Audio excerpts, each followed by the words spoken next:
قربانی کا وقت آیا تو رسول پاک صلی اللہ علیہ وسلم نے فرمایا، حضرت ابن عباس حضور کے چچا زاد ہیں، وہ کہتے ہیں نبی پاک علیہ السلام نے فرمایا فاطمہ اپنی قربانی کے قریب آ جاؤ اور گواہ بن جاؤ۔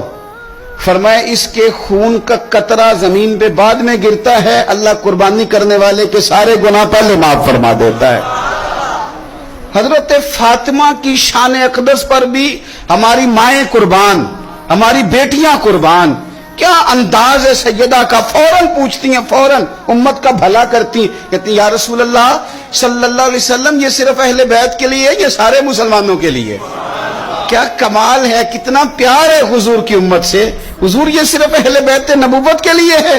نبی پاک نے فرمایا نہیں فاطمہ، یہ ساری امت کے لیے فضیلت ہے کہ قربانی کرنے والے کے جانور کا خون کا قطرہ بعد میں زمین پہ گرتا ہے، اللہ سارے گناہوں کو پہلے معاف کر دیتا ہے۔